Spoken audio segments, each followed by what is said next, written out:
उपराष्ट्रपति जगदीप धनखड़ के अचानक दिए गए इस्तीफे ने बीजेपी में हलचल मचा दी है। 74 वर्षीय धनखड़ ने स्वास्थ्य कारणों का हवाला दिया, लेकिन उनके तीखे बयानों और सरकारों व न्यायपालिका पर खुलकर सवाल उठाने वाले रवैये ने यह इस्तीफे सिर्फ औपचारिकता नहीं रहने दिया। धनखड़ अपने पूरे कार्यकाल में संसद, सरकार, विपक्ष और न्यायपालिका सभी से दो टूक सवाल करते रहे हैं। खास तौर पर किसानों की स्थिति पर उनके बयान अक्सर सुर्खियों में रहे हैं। दिसंबर 2024 में मुंबई के कार्यक्रम में उन्होंने कृषि मंत्री से मन से ही पूछ लिया, किसान से जो वादा किया गया था वह अब तक क्यों नहीं पूरा हुआ। उन्होंने कहा कि क्या हम सरकार और किसान के बीच दीवार खड़ी कर रहे हैं। धनखड़ सिर्फ संवैधानिक औपचारिकता नहीं थे, वे किसानों के मुद्दों पर संवेदनशील और मुखर थे। एक साल पहले भी आंदोलन हुआ था, इस साल भी हो रहा है। ऐसा यहाँ पर धनखड़ जो है कुछ वक्त पहले कहते नजर आए थे, समय का पहिया घूम रहा है मगर हम कुछ नहीं कर रहे। जब देश आगे बढ़ रहा है तो किसान क्यों पीछे छूट रहा है। यह पीड़ा शायद उनके भीतर के किसान पुत्र से उपजी थी, लेकिन उनका तेवर केवल किसानों तक सीमित नहीं था।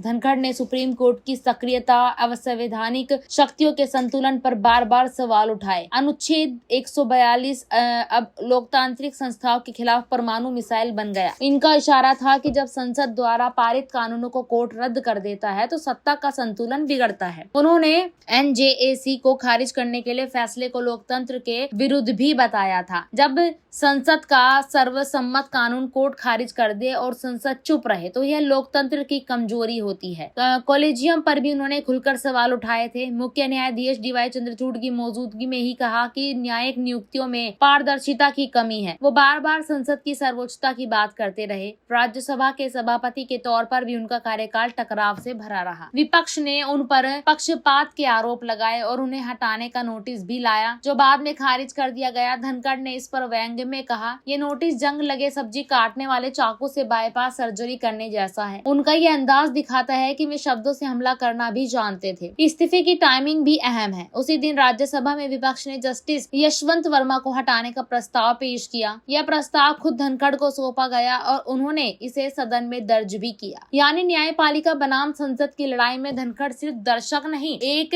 निर्णायक भूमिका निभा रहे थे। यह इस्तीफा एक आंतरिक बेचैनी का संकेत है, एक किसान पुत्र की बेचैनी जो सत्ता में रहकर भी सवाल पूछना नहीं भूला। वह तीसरे उपराष्ट्रपति है जिन्होंने कार्यकाल पूरा होने से पहले इस्तीफा दे दिया, लेकिन यह इस्तीफा किसी पद की लालसा नहीं बल्कि उनकी सोच और सरोकार का प्रतीक है। अब NDA के सामने नई चुनौती है, क्योंकि अगला उपराष्ट्रपति सिर्फ संवैधानिक चेहरा होगा या फिर धनखड़ की तरह मुखर और विचारधारा वाला नेता। आप इस मुद्दे पर क्या सोचते हैं, हमें कमेंट में जरूर बताएं। और साथ ही साथ क्या यही बड़ा कारण था कि उपराष्ट्रपति के पद से और यहाँ पर जबरदस्ती फैसलों पर हाँ करने की वजह से ही यहाँ पर जगदीप धनखड़ ने अपने पद से इस्तीफा दे दिया, क्योंकि वो किसानों को लेकर कुछ नहीं कर पा रहे थे। सबसे बड़ा कारण क्या यही साबित होता है? कमेंट सेक्शन में हमें जरूर बताएं। देश और दुनिया की बड़ी खबरों के लिए जुड़े रहिएगा हमारे साथ। धन्यवाद।